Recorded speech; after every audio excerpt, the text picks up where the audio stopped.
Alhamdulillah. Baik, Ustaz, silakan Ustaz dimulai saja. Kok itu ya. Bismillahirrahmanirrahim. Assalamualaikum warahmatullahi wabarakatuh. Alhamdulillah wassalatu wassalamu ala sayyidina Rasulillah Sayyidina Muhammad bin Abdullah wa ala alihi wa sahbihi wa mawalah. Subhanaka la ilma lana illa ma 'allamtana innaka antal alimul hakim. Rabbi shrah li sadri wa yassir li amri wahlul 'uqdatan min lisani yafqahu qawli, amma ba'd.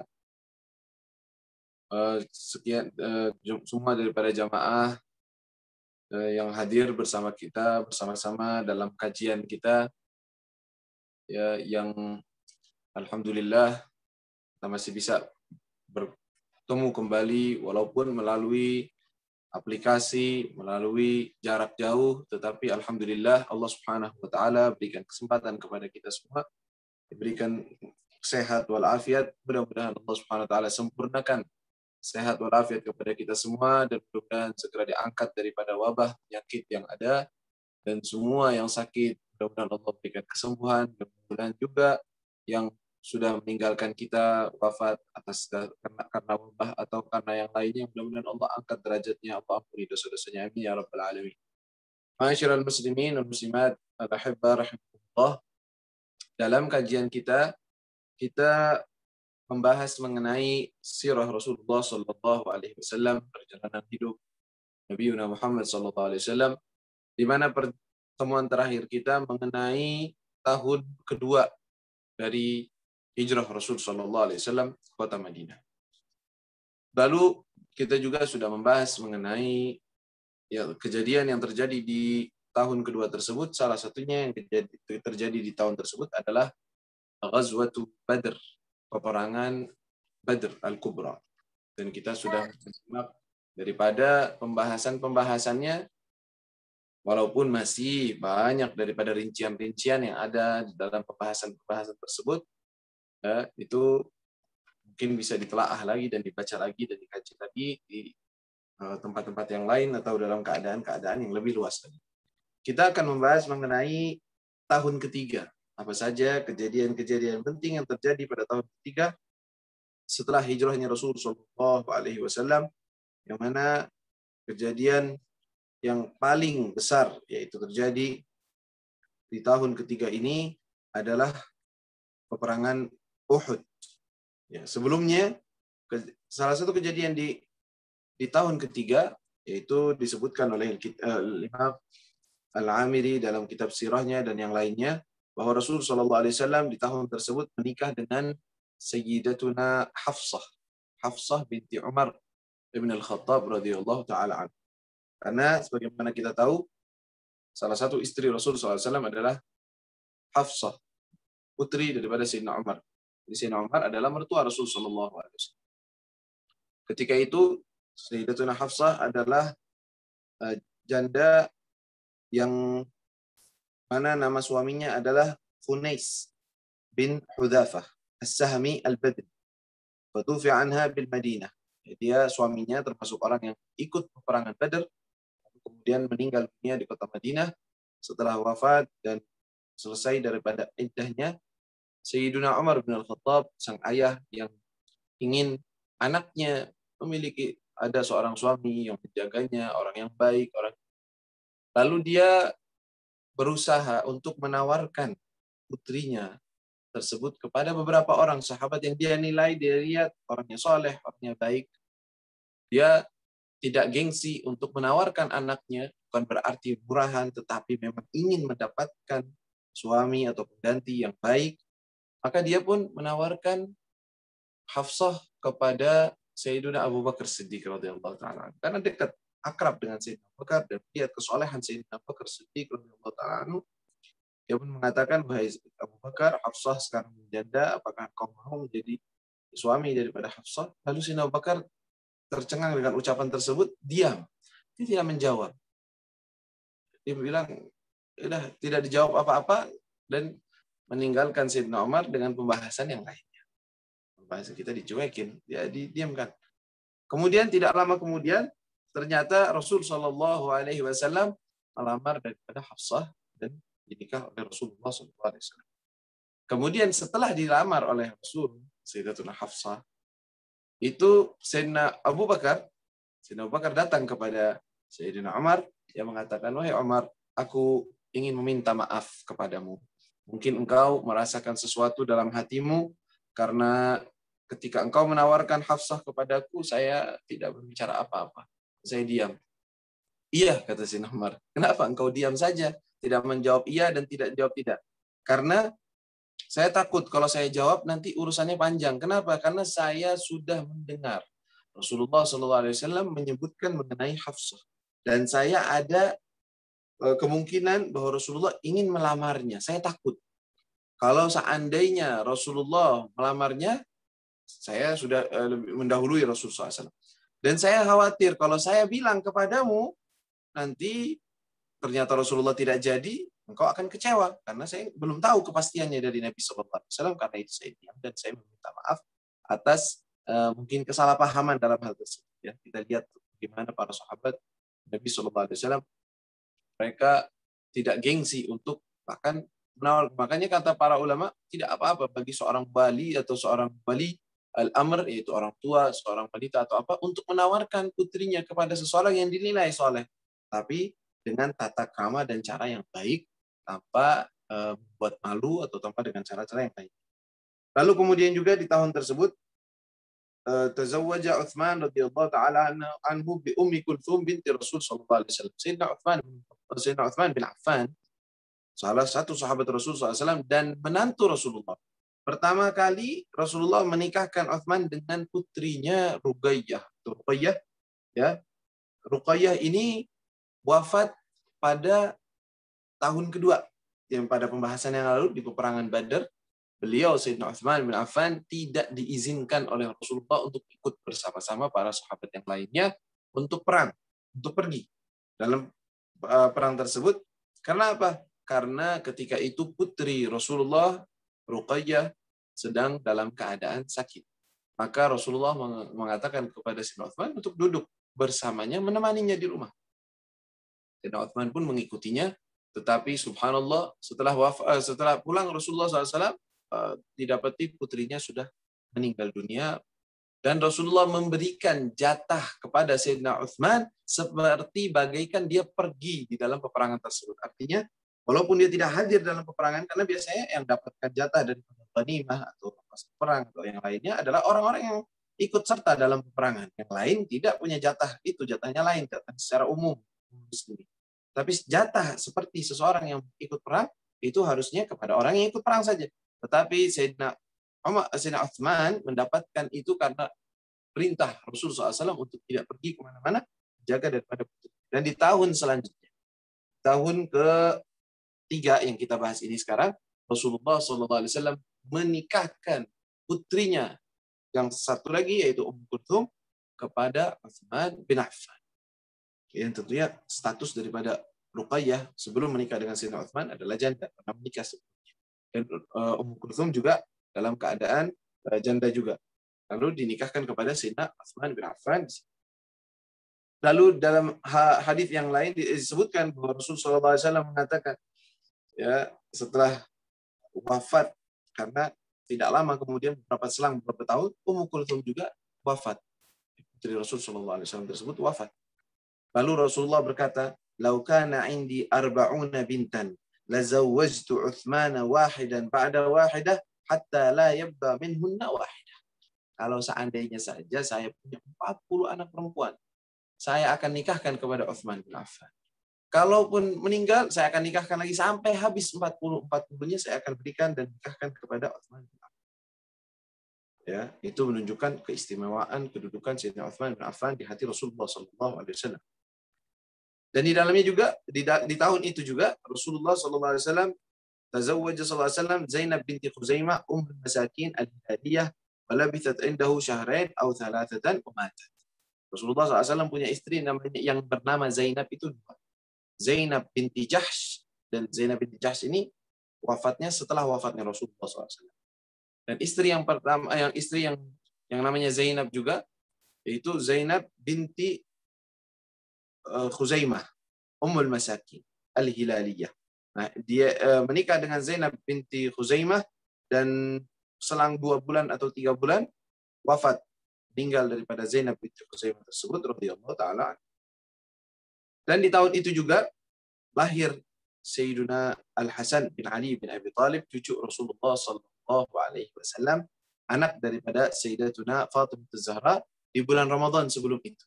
Ya kan kejadian daripada perang Uhud di bulan Syawal, di bulan Ramadan lahir daripada Sayyiduna Al-Hasan bin Ali bin Abi Thalib. Nah, Rasulullah SAW panggil, mana anaknya, mana cucunya? Lalu Rasulullah fa'adzana fi udhunihil yumna wa agama fil yusra. Lalu Rasulullah mengadani, membacakan adzan. Ya, makanya itu disunnahkan membacakan adzan pada anak yang baru lahir. Di telinga kanannya dibacakan oleh Rasulullah SAW adzan seperti biasa kita mengatakan adzan. Lalu di telinga kirinya dibacakan iqamatus shalah bil yusra. Wa talla ra'sahu bihaluqin ba'da an 'agga anhu kabshan. Kemudian Rasulullah SAW membuat akikah ya untuk Sayyidina Hasan, dan kambing disembelihkan dan dibagikan kepada orang-orang. Dan Rasulullah SAW tasaddaqa bi zinati sya'r ra'sihi waridan. Rasulullah menyuruh untuk dicukur rambutnya, rambut bayi tersebut, kemudian setelah dicukur ditimbang berapa gram. Nah, setelah itu sekadar gram tersebut Rasulullah SAW suruh untuk bersedekah dengan beratnya gram tersebut. Berapa gram perak disedekahkan kepada orang-orang sebagai tanda syukur kepada Allah Subhanahu wa taala. Dan disebutkan bahwa ketika Rasulullah membuat akikah tersebut, itu diberikan kepada bidannya, al-ghabilah. Faqad asyah, paha daripada kambing tersebut, satu paha utuh diberikan kepada bidan tersebut. Nah, ini kalau diikuti ini semua sunnah. Sunnah termasuk sunnah daripada orang yang melahirkan ya, anak. Dia disunahkan untuk adzan dan disunahkan untuk iqamah di telinga kirinya. Kemudian bersedekah dengan kadar fiddah atau perak dengan kira-kira daripada timbangan rambutnya si anak tersebut. Kemudian melakukan akikah, ya minimalnya walaupun laki-laki minimalnya 1 kambing, tapi lebih afdalnya bagi seorang laki-laki 2 kambing. Lalu dihadiahkan kepada bidan yang bidannya yang melahirkan, bantu untuk operasi untuk lahiran daripada anak tersebut, dengan diberikan paha kambingnya pada bidan tersebut. Dinaran dikasih ujrah atau uang di atas itu. Begitu juga dilakukan kepada adiknya Sayyidina Husain yang tahun depannya lahir, Sayyidina Al-Husain. Dan dari cucu Rasul SAW ini, Sayyidina Hasan dan Husain, turunan atau disebut dengan dzurriyyah, keturunan Rasul SAW melalui Sayyidatuna Fatimah Az-Zahra radhiyallahu taala anhu.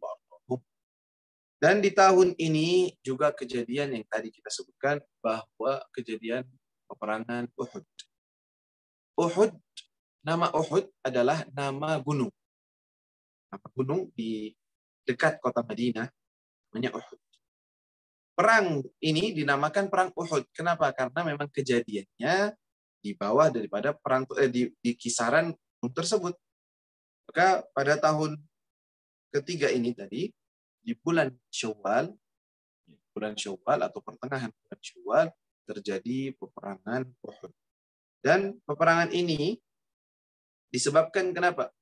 Karena orang-orang musyrik Mekah ketika mengalami kekalahan, mereka sangat kesal dan mereka dendam, dan mereka menguatkan tekad dan mengumpulkan dana sebesar-besarnya dan mengumpulkan pasukan untuk melakukan balasan atas kekalahan mereka di peperangan Badr, dan ingin membalas dendam atas kematian pembesar-pembesar mereka.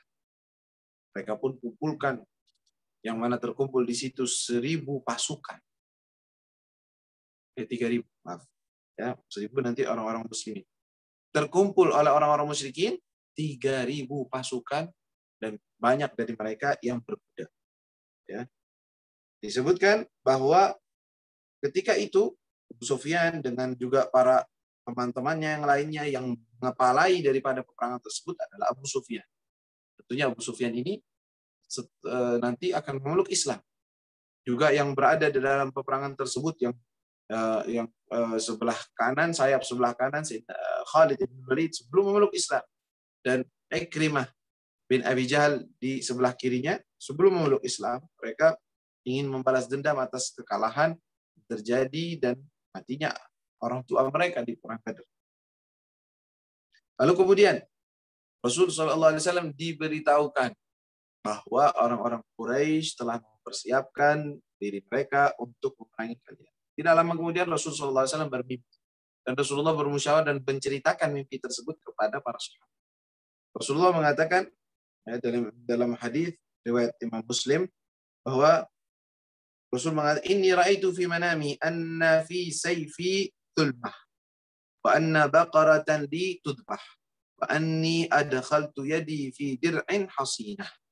Aku bermimpi bahwa aku melihat bahwa pada pedangku ada gompel.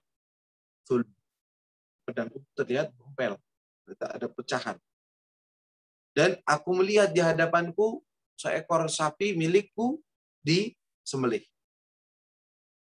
Dan aku memasukkan tanganku ke kepada pakaian baju perang yang sangat kokoh dan kuat.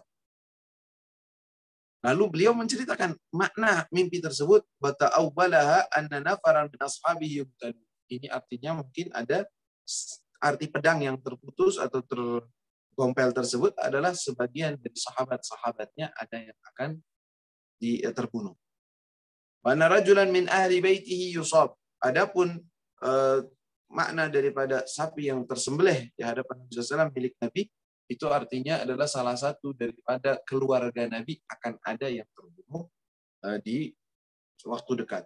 Dan dir al-hasin, dan baju perang yang dimasukkan tangannya yang dalam mimpi itu yang kuat, itu adalah kota Madinah. Jadi Rasulullah mengatakan, wahai orang-orang, sekarang pasukan orang-orang musyrikin sedang menuju ke kita dan ingin perang kepada kita. Apa pendapat kalian? Apakah kita keluar dari kota Madinah dan kita lawan mereka di tempat di luar kota Madinah, atau kita tetap berada di kota Madinah, biarkan mereka masuk. Kalaupun mereka berani untuk masuk, kalau mereka tetap di sana, ya sudah, mereka akan duduk dalam keadaan sulit. Tetapi kalaupun mereka masuk, kita akan melempari mereka dari atas rumah-rumah kita, dari tempat-tempat yang sempit, maka mereka pun sebanyak apapun mereka sulit untuk menembus daripada pertahanan ini. Sebagian dari orang-orang banyak yang setuju dengan itu. Tapi sebagian yang lain, khususnya orang-orang yang muda, orang-orang yang punya semangat, jiwa yang sedang membara, mereka mengatakan, ya Rasulullah, jangan sampai mereka melihat bahwa kita ini jubun atau kita ini takut, kita ini pengecut. Jangan sampai mereka mengira hal tersebut. Kita berani. Mereka menantang kita, kita akan siap. Kita banyak dari kita sangat iri dengan sahabat-sahabat yang lain yang pergi dan bisa berperang denganmu di peperangan Badr. Jadi, ayo kita pergi ya Rasul. Banyak daripada pemuda-pemuda yang bersemangat dan memberi pendapat kepada Rasul SAW, padahal mereka melihat bahwa Rasulullah terlihat bahwa pendapat beliau lebih kepada duduk di kota Madinah untuk tidak memerangi secara langsung, tapi membiarkan mereka menyerang dan diserang dari rumah-rumah mereka. Lalu setelah banyaknya musyawarah tersebut, lalu melihat bahwa mayoritas atau banyak yang bersuara adalah orang-orang yang mengatakan untuk pergi perang, Rasulullah pun ya sudah, bismillah. Kalau begitu, kita pergi. Akhirnya Rasulullah mengambil keputusan untuk pergi. Dari sini ya kita lihat bahwa Rasulullah SAW dengan akal yang Allah Subhanahu wa taala berikan, kesempurnaan yang Allah Subhanahu wa taala berikan daripada siasat, taktik maupun pemahaman dan wahyu dari Allah Subhanahu wa taala, tidak meninggalkan asyura, tidak meninggalkan musyawarah dengan para sahabatnya, khususnya dalam urusan-urusan yang memang diperlukan untuk kesatuan, diperlukan untuk satu semangat, ya.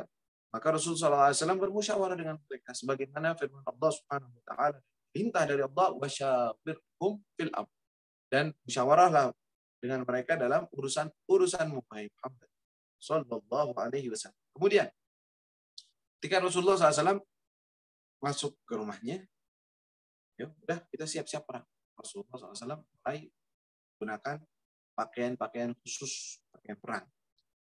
Sabuknya, bajunya, tempatnya, pakaiannya. Dan ketika Rasulullah keluar kepada mereka untuk menyemangati mereka keluar, kata para sebagian dari mereka ketika lihat Rasulullah masuk, sepertinya kita ini udah menekan Rasul Sallallahu Alaihi Wasallam atau memaksakan Rasulullah sesuatu yang beliau sendiri sepertinya tidak menyetujuinya. Bagaimana kalau kita minta maaf saja dan mengatakan sudah Rasulullah, kita terserah dah apa yang Rasulullah.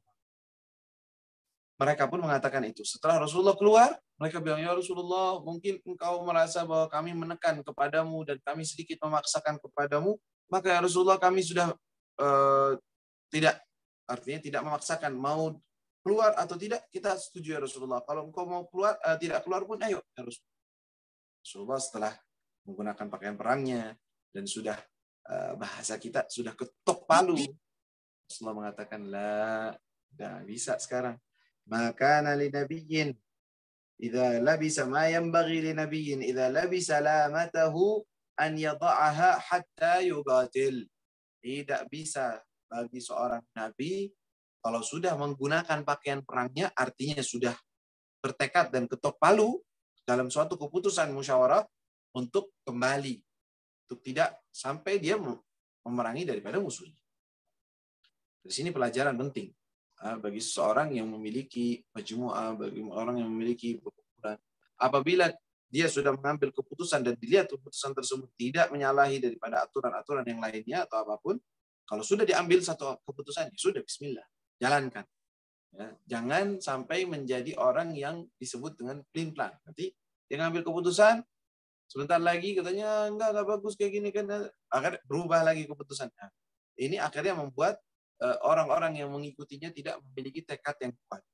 Itu salah satu makna daripada ketegasan Rasul Sallallahu Alaihi Wasallam dan pengambilan daripada keputusan. Walaupun Rasulullah tahu takdir Allah Subhanahu Wa Taala pasti akan terjadi, apa yang sudah ditentukan oleh Allah Subhanahu Wa Taala pasti akan terjadi. Tapi ini sebab-sebab yang harus dilakukan. Bahasa kita ikhtiar yang dilakukan oleh Rasul Sallallahu Alaihi Wasallam mengajarkan kepada kita apapun kejadian yang mungkin kita takuti, yang mungkin, tapi kalau sudah ada dalam ranah usaha kita sudah melakukan semaksimal mungkin, maka semua urusan itu nanti akan kita serahkan kepada Allah Subhanahu Wa Taala. Dia yang akan menentukan apa, dan semuanya ada baiknya bagi seorang muslim. Nanti kita akan lihat dalam kejadian perang Uhud tersebut. Nah, ketika itu Rasulullah SAW kumpulkan para sahabat, ayo kita berjalan.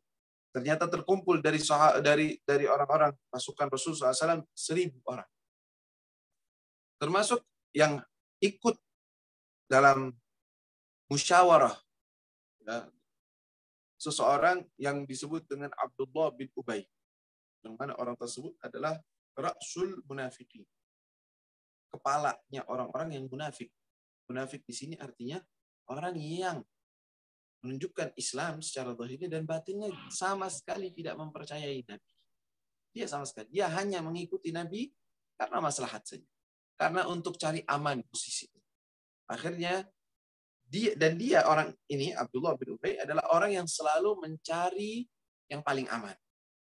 Yang paling tidak ada resiko. Yang paling menguntungkan. Dia termasuk orang yang berpendapat bahwa kita nggak usah pergi, biarin aja mereka datang dan kita perangi mereka.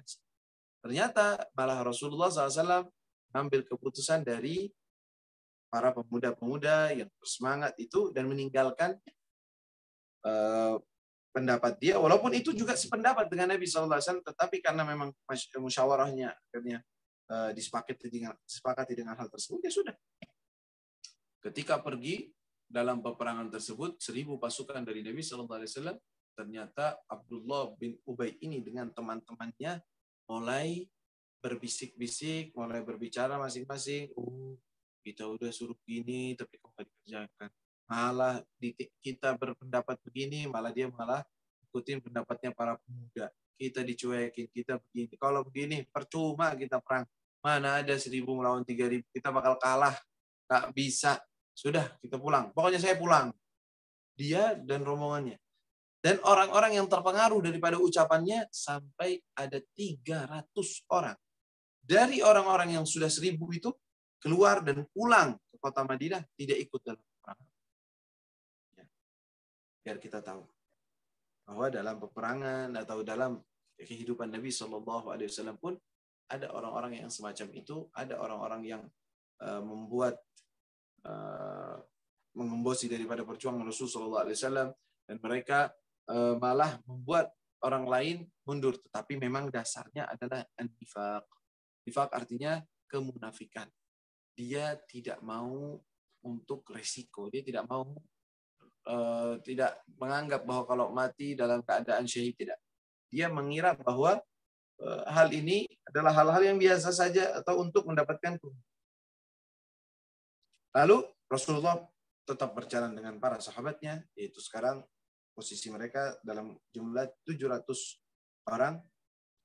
Lalu kemudian Rasulullah SAW ketika sampai dan tahu bahwa titik peperangan itu akan terjadi di Uhud, di bawah daripada gunung Uhud. Maka Rasulullah melihat posisi mereka yang terbaik untuk mengepung orang-orang musyrik yang mana jumlah mereka banyak, dan di situ di Uhud itu banyak perbukitan. Rasulullah SAW mengambil posisi terbaik sehingga orang-orang musyrik hanya dalam ada satu jarak saja untuk masuk.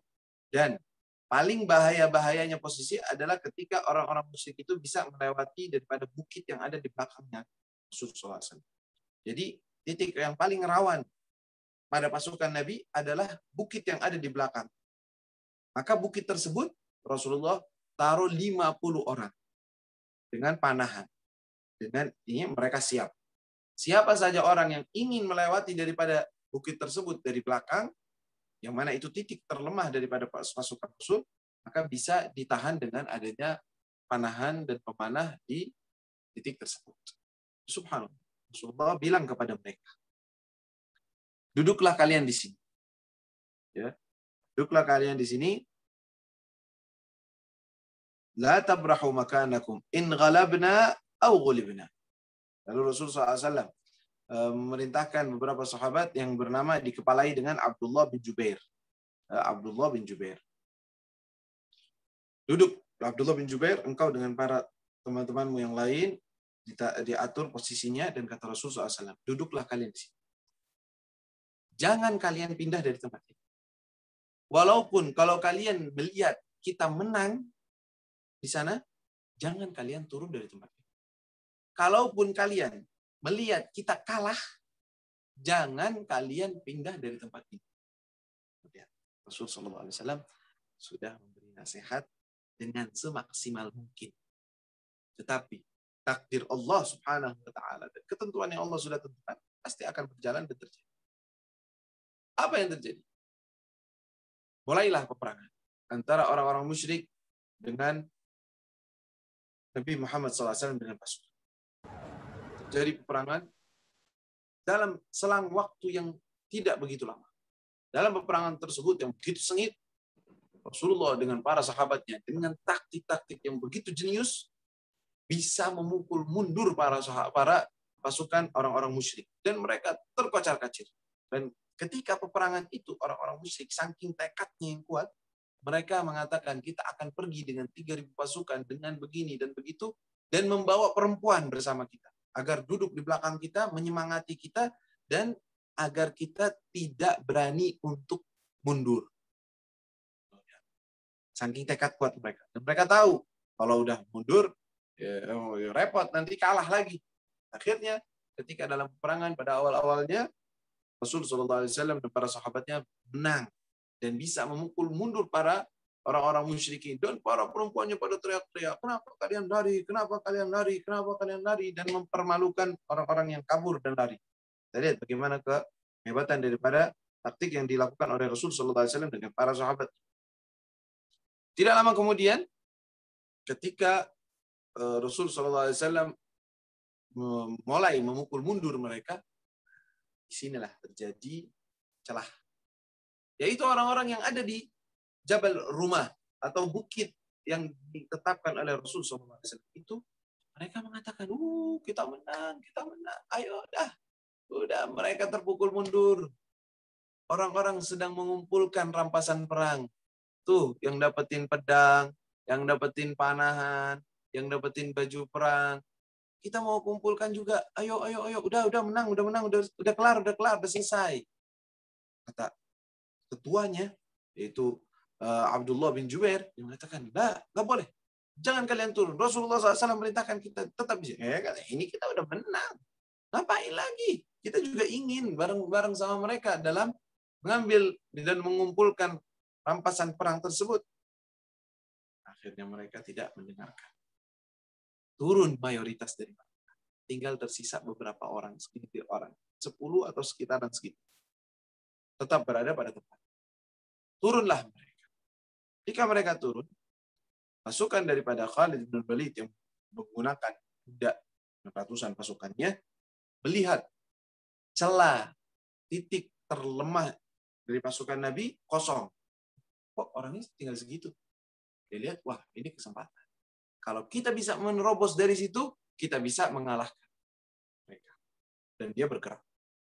Bergerak dengan lihainya, dengan teman-temannya, dengan pasukannya, dia mengelilingi daripada gunung tersebut dan menyerang orang-orang yang ada di Jabal Rumah, di bukit yang ada di situ. Diserang mereka hanya bertahan sebentar dan mereka terkalahkan. Apa yang terjadi setelah kalah? Tambah pasukannya dari belakang, semuanya turun menyerang pasukan Rasulullah SAW dan para sahabatnya dari belakang.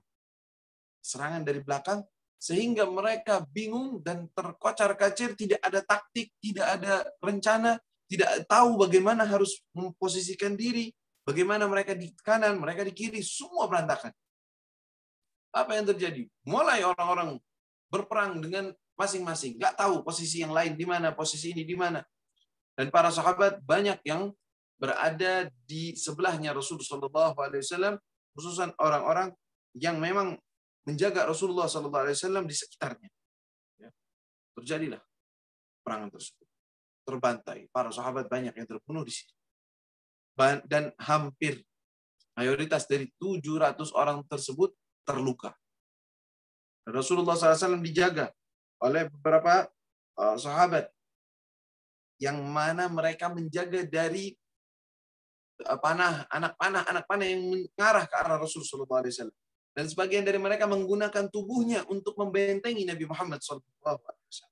Salah satu sahabat yang menjadikan badannya sebagai benteng adalah sahabat yang bernama Abu Talhah. Ya, Abu Talhah.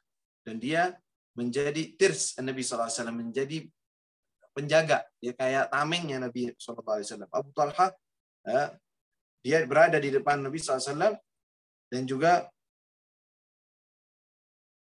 dia mengatakan, demi Allah ya Rasulullah, bahwa saya tidak rela ada satu anak panah yang mengenaimu kalau saya masih hidup ya Rasulullah Sallallahu Alaihi Wasallam. Dan juga ada sahabat juga yang berani membentengi dirinya dari belakang Rasulullah SAW, yaitu Abu Dujana. Dan dirinya dia menahan daripada serangan-serangan yang terjadi kepada Rasulullah SAW. Dan juga sahabat yang bernama Ziyad bin Sakan. Hatta gutila huwa wa khamsa min ashabi. Sehingga yang terbunuh dalam menjaga Rasulullah SAW ada 5 para sahabat, dia dan 5 orang lagi, 6 orang. Dan yang terakhir adalah Amarah bin Yazid. Faqatala dunahu alaihi wasallam hatta athbatathu al-jirah. Faqala Rasulullah SAW udnuhu min wasadahu gadamahu famata wa qadbu ala gadami Rasulillah. Ketika di dalam keadaan luka tersebut, Rasulullah memangku orang tersebut dan meninggal dalam pangkuannya Nabi Muhammad SAW. Dan apa yang terjadi yang membuat para sahabat begitu kocar-kacir juga? Ketika mereka menyerang, mereka melihat ada seorang yang menggunakan baju perang yang matanya mirip dengan matanya Nabi SAW. Lalu mereka menyerang orang tersebut dan orang tersebut terbunuh. Ketika terbunuh orang tersebut, mereka mengatakan, mata Muhammadun, mata Muhammad, telah terbunuh Muhammad. Ternyata orang tersebut adalah Mus'ab bin Umair, bukan Rasul SAW. Karena Sayyidina Mus'ab mata beliau ada miripnya dengan Nabi Muhammad SAW sampai dikira itu Rasul. Ketika tersebar omongan dan ucapan bahwa Rasulullah sudah wafat, mulai para sahabat mulai bingung. Kita berperang untuk siapa? Kita untuk apa? Kalau Rasulullah sudah terbunuh, untuk apa kita begini? Dan itu terjadi gejolak yang begitu besar sampai Rasulullah SAW memerintahkan Sayyidina Umar untuk memanggil orang-orang. Wahai orang-orang, panggil mereka. Di sini Rasulullah masih hidup. Rasulullah di sini. Lalu mereka pun kepada Rasulullah SAW dan bisa mundur. Sekarang posisinya tidak lain adalah mundur. Cari posisi untuk mengamankan mereka sehingga mereka benar-benar selesai daripada peperangan. Dan ketika itu Rasulullah SAW pada kejadian-kejadian tersebut Rasulullah terlempar dengan batu sehingga ada salah satu gigi di geraham Nabi SAW yang putus. Dan Rasulullah SAW terkena daripada pukulan di keningnya dan mengalir darah, yang menetes terus darah. Dan di mana di saat itu Sayyidatuna Fatimah Zahra yang merawat Rasulullah SAW, putrinya, datang dan menyirami air, menutupi lukanya dengan air, tapi luka tersebut terus keluar darahnya. Lalu dia ambil daripada beberapa daun yang ada di situ dan dibakar dan dijadikan daun tersebut sebagai penutup untuk menutup daripada luka Rasulullah SAW. Dan juga di saat itu Rasulullah terjatuh di suatu lubang, jatuh di situ sehingga helm perangnya, ya, menutup kepala, ya, yang menutupi, yang di sininya ada besi tersebut masuk ke dalam pipi Rasulullah. Sehingga sahabat yang ingin mengeluarkannya harus dengan sulit, dengan susah payah mengeluarkan daripada besi yang menancap di pipi Rasulullah SAW. Akan dikatakan ketika sahabat tersebut mengeluarkannya dengan giginya, dia keluarkan sampai dia giginya copot dalam berusaha untuk melepaskan besi yang menyangkut kepada kepalanya Rasulullah SAW. Kita lihat. Dan Rasulullah ketika berdarah mengatakan, la aflah, tidak akan selamat suatu kaum yang membuat berdarah nabinya sedangkan dia sedang mengajak mereka kepada Allah Subhanahu wa taala. Tapi setelah itu, setelah Rasulullah kalah, Rasulullah berada di belakang dan mereka semua dengan luka-lukanya, mereka mengatakan, ya Rasulullah, doakan mereka biar hancur mereka. Rasulullah, Allahumma hdi qaumi fa innahum la ya'lamun. Allahumma hdi qaumi fa innahum la ya'lamun. Ya Allah, berikan hidayah kepada kaumku, sesungguhnya mereka tidak tahu, ya Allah. Subhanallah. Ya, kalau bukan hati seorang nabi yang dipenuhi dengan rahmat kasih sayang, tidak mungkin ada seorang yang bisa tega dengan hati yang begitu lapang. Dia terbuka, sahabat-sahabatnya terbuka, temannya terbuka. Atas dasar kemusyrikan, atas dasar kesombongan. Dan beliau mengajak dengan kebaikan, dengan kelembutan, dengan tetap beliau doakan Allah di qaumi fa innahum la ya'lamun. Subhanallah. Doa tersebut tidak sia-sia. Banyak dari pembesar Quraisy yang ikut perang dalam perang tersebut. Khalid bin Walid, Amr bin al-As, anak daripada Abu Jahal, Ikrimah,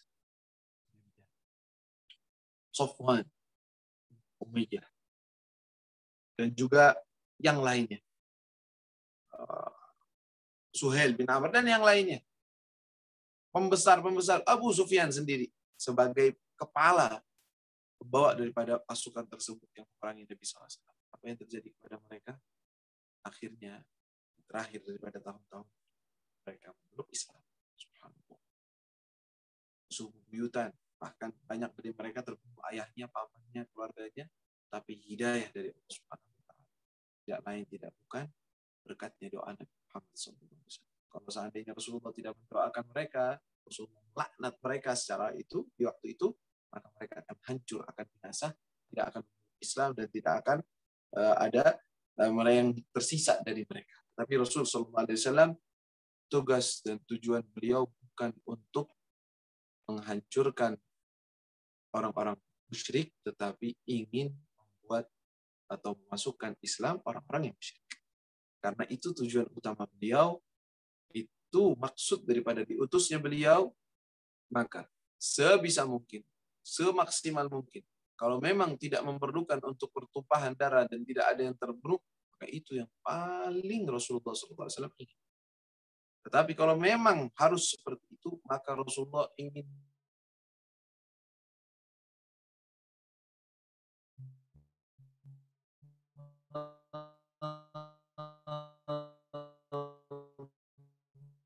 minimalis. Lalu ketika selesai peperangan, ya, Rasulullah SAW berteduh di suatu bukit, di belakang bukit, lalu para orang-orang musyrikin dengan gembiranya, oh kita menang, kita menang. Lalu mereka mengatakan, demi Lat, demi Uzza, dengan nama Tuhan-Tuhan mereka, kami telah menang. Lalu Rasulullah mengatakan, la, demi Allah, Allah Subhanahu wa taala lebih besar, lebih agung daripada Tuhan-Tuhan kalian. Lalu kata mereka, ya, sekarang kita sudah impas. Kita kalah, ini adalah balasan perang Badar. Kita kalah dan ada yang terbunuh. Sekarang kalian kalah juga banyak yang terbunuh, kata Rasulullah. Katakan kepada mereka, tidak sama. Yang terbunuh dari kami masuk ke dalam surga, yang terbunuh dari kalian masuk ke dalam neraka. Tidak sama. Lalu Abu Sufyan berpikir juga, kita memang menang, tapi yang inti yang pertama yang kita incar masih hidup. Lalu kemenangan ini untuk apa kalau seandainya musuh mereka yang intinya masih hidup, yaitu Nabi Muhammad SAW. Akhirnya mereka pun dengan gembiranya Rasulullah SAW kembali dengan para sahabat yang terluka dan mengecek mana orang-orang yang terbunuh siapa. Banyak dari para sahabat itu. Sekitar ada 70 sahabat yang terbunuh di dalam peperangan perang Uhud yang disebut dengan syuhada Uhud. Itu kalau kita pergi ke kota Mekah, nah, ke kota Madinah, itu nanti ada tempat namanya syuhada Uhud. Ya, tempatnya kuburannya orang-orang yang mati syahid di perang Uhud, dan ditunjukkan tuh ada juga bukitnya kuburan Sayyidina Hamzah. Jadi ternyata didapati yang meninggal dari keluarga Rasul SAW adalah paman tercintanya yang disebut dengan Asadullah, singa Allah Subhanahu wa taala, yaitu Sayyidina Hamzah bin Abdul Muttalib. Beliau dapati keadaannya bagaimana, yang dibunuh oleh Wahsy. Jadi Hind seorang yang dendam bahwa dia ingin membunuh Hamzah bin Abdul Muttalib. Siapa yang bisa membunuhnya, maka aku akan berikan ini dan itu dan ini dan itu. Maka seorang yang bernama Wahsy, seorang budak sahaya dari negeri Habasyah, yang kulit hitam, dia jago, pintar dalam menggunakan tombak. Dia tidak ikut perang sama sekali, tapi tujuannya hanya satu, mengincar Sayyidina Hamzah. Lalu dia dari belakang mengincar, mendapatkan posisi terbaik, dia lemparkan pada tombak tersebut dan menembus daripada dada dan daripada Sayyidina Hamzah. Dan tidak lama Sayyidina Hamzah pun meninggal dalam keadaan syahid. Apa yang terjadi? Ketika dengan dendamnya wanita tersebut datang kepada jasad Sayyidina Hamzah, dia potong hidung, dia potong telinganya, dia belah dada Sayyidina Hamzah, dia keluarkan hatinya, dan dia gigit saking dendam yang ada di dalam hati. Dilemparkan. Rasulullah SAW ketika lihat gimana keadaan, mereka mengatakan Sayyidina Hamzah ya Rasulullah dalam keadaan muthilabih. Muthilabih artinya terpotong-potong. Dan Rasulullah melihatnya. Rasulullah sedih. Kata Rasulullah, saya akan lakukan seperti ini kepada mereka juga. Akan kepada 70 orang dari mereka. Itu. Turun firman Allah Subhanahu wa taala, teguran kepada Nabi SAW. Ya, kalau engkau ingin membalas, maka balaslah dengan balasan yang sama. Ya. Ayatnya turun kepada Nabi SAW. Ya. Lalu malah Allah SWT perintahkan, wasbir wa sabbuka illa billah. Sabar. Kau diperintahkan untuk sabar.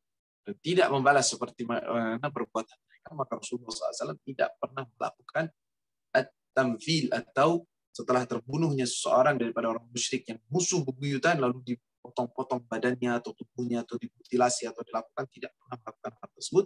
Kalau sudah terbunuh ya sudah dibuang atau dilemparkan ke kuburannya atau dikuburkan atau dikuburkan dalam satu tempat, sudah itu aja.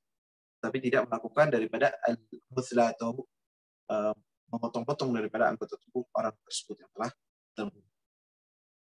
Ketika dalam keadaan tersebut Rasulullah sedih atas kematian Sayyidina Hamzah bin Abdul Muttalib, bibinya, yaitu adik atau kakak dari Sayyidina Hamzah, sedang mencari-cari, maka Rasulullah mengatakan, al-mar'ah, itu perempuan, jangan sampai ngeliat Hamzah keadaannya. Dan ya Rasulullah, apakah meninggal saudara? Ya Rasulullah, iya. Aku ingin melihat. Kata Rasulullah, nggak usah dilihat. Tidak, aku ingin. Kau tidak akan kuat. Ya, tidak, saya akan kuat. Akhirnya, dia pun melihat daripada jasadnya dan menangis dan sedih atas wafatnya Sayyidina Hamzah bin Abdul Muttalib. Setelah itu, setelah kejadian peperangan tersebut, orang-orang musyrikin biasa. Mereka duduk di tempat tersebut, minum-minum, merayakan kemenangan mereka. Di hari Sabtu, Rasulullah SAW pulang ke kota Madinah. Karena kota Madinah nggak begitu jauh. Di malam hari, Rasulullah bersiap-siap. Para sahabat pada luka, ada yang diperban, ada yang ditulis, ada yang ini. Rasulullah pun luka-lukanya diikat. Rasulullah, mereka didengar-dengar bahwa mereka masih ada di daerah dekat Uhud sana. Dan mereka katanya ingin menyerang kembali kepada kita. Kata Rasulullah SAW setelah sholat subuh hari Ahad, semua yang kemarin ikut perang bersama kita, yaitu sekitar 700 orang yang sudah meninggal 70, yaitu sekitar 630 orang, semua yang kemarin ikut perang bersama kita, ikut. Yang kemarin tidak ikut perang, gak usah keluar dari sini. Tidak boleh ada yang selain orang-orang yang kemarin ikut. Kita akan pergi ke sana. Bawa senjata kalian, kita akan jalan. Bayangkan, mereka baru 1 hari. Tetapi ini keadaan genting. Kalau seandainya Rasulullah tidak menunjukkan keberanian beliau kepada mereka, maka bisa fatal akibatnya. Maka Rasulullah bersegera, ayo jalan. Para sahabat bergegas jalan. Semua orang yang mendengar, ada panggilan jihad, kata Rasulullah, semua orang yang kemarin ikut perang, ikut sekarang perang. Untuk menghadapi musuh yang katanya mau menyerang. Rasulullah pun jalan dengan para sahabat yang terluka. Jalan ke sana, berjalan. Sampai ke suatu tempat, dilewati oleh seorang namanya Ma'bad al-Khuzai. Dalam keadaan musyrik. Ma'bad al-Khuzai, lihat keadaan Rasulullah dengan semangatnya, walaupun terluka. Oh, mereka ini mau ngapain nih? Berarti mereka mau perang lagi nih. Karena dia dengar bahwa mereka ini orang musyrik, tapi bukan orang yang memerangi Rasulullah. Dan lihat pasukan Rasulullah dalam keadaan. Akhirnya mereka datang, itu Ma'bad itu datang kepada Abu Sufyan yang sedang berfoya-foya, sedang santai, sedang berusaha, ayo kita serang lagi mereka. Ayo kita serang lagi mereka. Dia mengatakan seperti itu. Ditanya oleh Abu Sufyan, apa yang kau lihat wahai Ma'bad? Wahai aku, inna Muhammadun qad kharaja min fi ashabi yatlubukum fi jam'in lam ara mithlahu. Kalian, sesungguhnya Muhammad sedang keluar dengan pasukannya yang saya nggak pernah lihat orang-orang itu. Mereka sepertinya sudah ingin membalaskan dendam mereka dan keadaan marah dan kesal, nggak bakalan menyisakan dari kalian satu orang. Semua dari mereka ketakutan. Semua dari mereka ketakutan, khawatir. Apa yang terjadi? Ayo pulang sebelum kita kalah. Kita kan sudah menang, sudah untung dapat kemenangan. Sebelum kita kalah, ayo kita pulang. Semuanya pulang. Dan Rasulullah duduk di tempat tersebut selama 3 hari menunggu mereka di situ. Sallallahu alaihi sayyidina Muhammad. Siapa yang lebih berani dari Rasul sallallahu alaihi wasallam? Siapa yang lebih mulia dari Nabi Muhammad sallallahu alaihi wasallam? Bagaimana perjuangan beliau dan para sahabat yang konsisten dengan Nabi sallallahu alaihi wasallam, yang tidak mundur sejengkal pun dengan Rasul sallallahu alaihi wasallam, walaupun terluka, walaupun akan dalam riwayat disebutkan ketika Rasul sallallahu alaihi wasallam sampai ke sana, dilihat orang-orang ini. Lalu Rasulullah tanya, mana fulan sama fulan? Orang. Tak kelihatan. Lalu Rasulullah bilang, mereka ini orang yang beriman, tapi kok nggak datang? Setelah 1 harian atau 2 hari atau sehari mereka sampai tempat tersebut terlambat. Kata, nah, kenapa kalian terlambat? Kata orang tersebut, ya Rasulullah, kami berdua dalam keadaan luka yang begitu berat. Tapi teman saya ini lukanya lebih parah dari saya.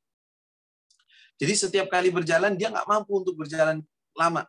Ketika dia sudah nggak kuat berjalan, saya berusaha untuk menggendong dia. Dalam beberapa waktu, ketika saya sudah nggak kuat, kami istirahat, kami berjalan. Kami berjalan lagi dengan keadaan seperti itu, karena itu kami terlambat. Rasulullah SAW pun gembira ketika melihat iman yang begitu kokoh, iman yang begitu kuat dalam keadaan-keadaan yang begitu berat seperti itu. Nah, dan disitulah terjadi olok-olokan dari orang-orang musyrik dan orang-orang Yahudi.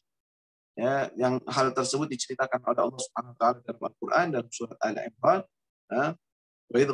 Mereka mengatakan alladzina qalu li ikhwanihim wa qa'adu law ata'una ma qutilu. Itu kan mereka, kalau seandainya mereka ngikutin apa omongan kami, mereka nggak bakalan mati, nggak bakalan terbunuh. Allah Subhanahu wa taala jawab orang-orang tersebut dan Allah katakan, qul fadra'u an anfusikum al-maut in kuntum shadiqin. Katakan kepada mereka, apakah kalian tahu waktunya kematian dan kalian bisa menjaga kematian dari diri kalian atau tidak? Sesungguhnya kematian itu sudah ketentuan dari Allah Subhanahu wa taala. Walaupun kalian berada di rumah-rumah kalian, berada di kasur-kasur kalian, kalau sudah waktunya kematian tersebut datang, maka akan datang pada waktunya. Ya. Itu cerita yang kita bahas mengenai peperangan Uhud. Ya, peperangan Uhud yang luar biasa, memiliki banyak pelajaran-pelajaran. Salah satu pelajaran penting adalah fatalnya seseorang ketika melanggar perintah Nabi Sallallahu Alaihi Wasallam. Akibatnya fatal. Lihat, kemenangan sudah di depan mata, batal mendapatkan kemenangan karena melanggar perintah Rasulullah Sallallahu Alaihi Wasallam. Maka itu, ma'asyiral muslimin rahimakumullah, jadikan perintah-perintah Rasulullah Sallallahu Alaihi Wasallam di atas kepala kita. Tidak kita dahulukan dengan yang lainnya dan kita mengutamakan perintah dan apa yang diajarkan dan diajak oleh Nabi Muhammad SAW. Mudah-mudahan apa yang kita bahas, apa yang kita bicarakan, apa yang kita sebut daripada para sahabat, para Nabi SAW, perjuangan Nabi Muhammad SAW, menguatkan daripada iman kita, menguatkan daripada ketakwaan kita kepada Allah Subhanahu wa taala. Ya, mungkin sekian yang bisa saya sampaikan dalam pembahasan kali ini. Mudah-mudahan Allah Subhanahu wa taala pertemukan kita dengan pertemuan-pertemuan yang lainnya dengan penuh keberkahan, dengan ilmu yang bermanfaat. Amin amin ya rabbal alamin. Sallallahu ala sayyidina Muhammadin wa alihi wa sahbihi wasallam. Alhamdulillahi rabbil alamin. Assalamualaikum warahmatullahi wabarakatuh.